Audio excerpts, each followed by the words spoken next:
பார்க்கணும். இந்த ஆய்வறிக்கையை ஒன்றிய அரசாங்கம் பிஜேபி மோடி ஏற்றுக்கொள்ள வேண்டும் என்று பெருமையோடு சொல்லியிருக்கணும். நம்ம முதலமைச்சர் சொன்னது போல சொல்லி இருக்க வேண்டும். ஆனா தமிழ்நாடு, நம்முடைய முதலமைச்சர், தமிழ்நாடு அரசு ஆய்வறிக்கையை மாத்தி அவங்க பிஜேபியில் இருக்கக்கூடியவர்கள் சொல்லுவது போல, ஒன்றிய அரசாங்கம் இருக்கக்கூடியவர்கள் சொல்லுவது போல மாத்தி எழுதிட்டாங்க என்று சொன்ன அந்த வெட்கச்சேட்டுக்கு சொந்தக்காரர் தான் எடப்பாடி பழனிசாமி. அவர் நினைக்கிறார் இந்த தேர்தல்ல அவங்க சொல்றதபடி எல்லாம் கேட்டு தேர்தலை நடத்தினா ஏதோ பதவிக்கு கொண்டு வந்து உட்கார வச்சிருவாங்கன்னு.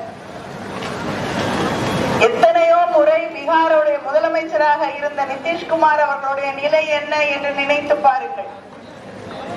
இன்னைக்கு ராஜ்யசபால முதலமைச்சராக இருக்க வேண்டியவரை ராஜ்யசபால உறுப்பினராக கொண்டு வந்து வச்சிருக்காங்க. உங்க நிலைமை என்னன்னு எனக்கு தெரியல. ஏதாவது நல்ல ஊர், உங்களுக்கு பிடிச்ச ஊர் இருந்தா அமித்ஷா அவர்களிடம் தெரிவித்து வையுங்கள். உங்களை முக்காவாசி அங்க கவர்னராகத்தான் அனுப்புவார்கள். ஏன்னா அவங்களோட கூட்டணியில இருந்தக்கூடிய கட்சிகளுடைய நிலைமை எல்லாம் என்ன ஆச்சுன்னு உங்களுக்கு தெரியும். நான் கவலையோடு சொல்கிறேன், தமிழ்நாட்டுக்கு எதிர்கட்சி வேணும் இல்லையா? நமக்கு ஜனநாயகத்தில் நம்பிக்கை இருக்கிறது, எதிர்கட்சி வேணும்.